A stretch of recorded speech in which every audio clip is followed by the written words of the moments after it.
2, 1.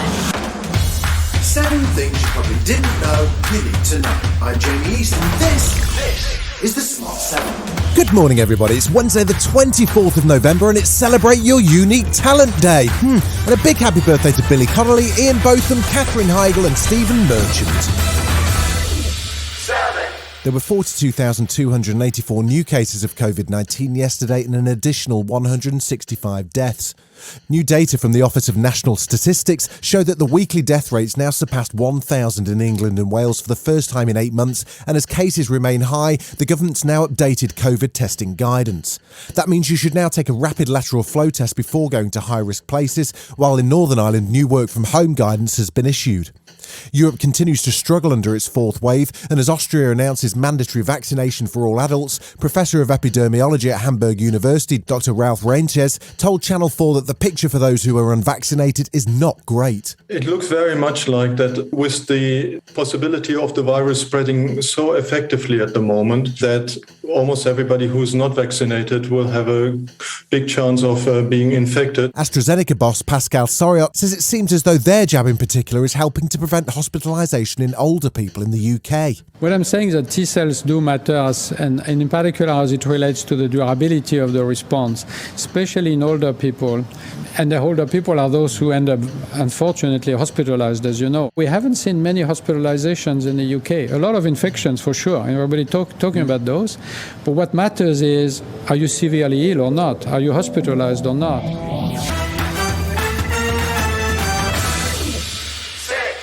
Tuesday afternoon saw senior politicians gather at Westminster Cathedral to pay their respects to murdered MP Sir David Amess.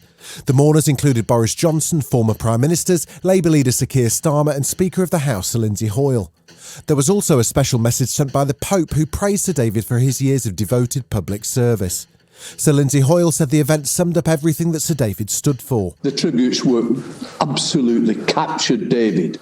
Once again today, we saw politics being brought together, stood together, united in our fight against terrorism. Just what David would have stood for. Parliamentary colleague Andrew Rosendale MP says he'll miss his long-time colleague. Very sad day. He was my best friend in Parliament. When I first got elected in 2001, he was there to greet me, to take me in, and I'm going to miss him, but I'll never forget him. The United States has been struggling with supply chain issues and rising inflation, particularly energy prices. Whoa, that sounds a bit familiar. And now with Thanksgiving on the horizon, President Joe Biden's acted to try and drive down gasoline prices at the pump. He says it's a temporary spike driven by oil producers, but he's going to take action on it by releasing barrels from the US Strategic Reserve. The fact is we always get through those spikes, but we're going to get through this one as well, and hopefully faster. But it doesn't mean we should just stand by idly and wait for prices to drop on their own. Instead, we're taking action. It's not just the United States. There's a coordinated move with China, Japan, India, South Korea and the UK all getting involved to help drive prices down. Today, we're launching a major effort to moderate the price of oil. An effort that will span the globe in its reach and ultimately reach your corner gas station, God willing. Disaster movies love the idea of an asteroid ploughing into Earth. NASA, they're not so keen. And so they've launched a new mission called DART, the Double Asteroid Redirection Test. It's a spacecraft designed to crash into a small asteroid called Dimorphos, a small moon orbiting a near-Earth asteroid called Didymus. The gloriously titled NASA planetary defender, Dr. Kelly Fast, explained why they picked this particular asteroid to test the idea on. The nice thing about the Didymos system is, it poses no threat to Earth. We couldn't even make it a threat to Earth. It's a wonderful laboratory that nature's kind of put right at the right place, the right time. It's nice to do this at a time when we don't need it, just so if there is a time that we need it, it's not the first time we've ever tried to kind of test some of the techniques that might be in the toolbox. Still to come on the Smart 7, don't tell Ollie, but Man United are back to winning ways and Sandra Bullock gets caught up in the spider web. Right after this. You're listening to the Smart 7. If you're enjoying it, you might also like the Smart 7 Island Edition. Just search and follow us on your favourite podcast platform.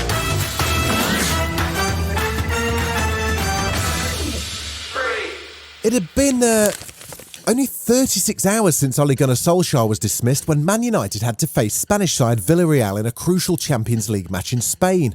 And, amazingly, for his first game in charge, caretaker Michael Carrick managed to pull off a dramatic away win which secured a spot in the last 16 of the Champions League. Ronaldo and Jadon Sancho both scored in the last 10 minutes to put a big smile on the new boss's face. It's not been an easy couple of days for everyone at the club, and I can enjoy it so much, but at the same point it's still that result almost feels like it's for Ollie, you know, and without kind of dwelling on that, we had a job to do and things needed to be taken care of. I was happy to do it, and thankfully it all went to plan in the end. Sandra Bullock's been out and about promoting her new movie Unforgivable, which hits cinemas today and Netflix on December the 10th. But Jimmy Kimmel was more interested in investigating yet another SpiderMan rumour. He'd heard a whisper that Sandra had been pulled into SpiderMan's web and that she'd be appearing in No Way Home, but it was news to her. If that were a rumour that my son had heard, do you know how much I would get him to do in the house? Now I'm thinking maybe you're being coy. How about we just perpetuate that? You get it onto YouTube. My son Louis will see it. Wouldn't that be offset by the disappointment when he sees the movie? I could say I was cut out and take it up with Marvel. There's a new BBC police drama on the way and it stars Martin Freeman. He plays Chris in The Responder, a 5-part series that follows the story of a morally compromised urgent response officer on the night shift in Liverpool. In the best tradition of cop shows, he's got to take a new rookie under his wing. I want to be normal. It'd do you good to have someone else in the car with you. Look at the state of him. He's a mess. The job has ruined me. Mate, I'm in the middle of working here. Lad, I need Casey. I'm not picking anyone up for you. After all I've done for you, you don't have a choice. I can't remember the last time I did something good. This has been The Smart 7. Wherever you're listening, do us a favour and hit the follow button. We'll be back tomorrow at 7 a.m. Have a great day. Written, produced and published by Daft Doris.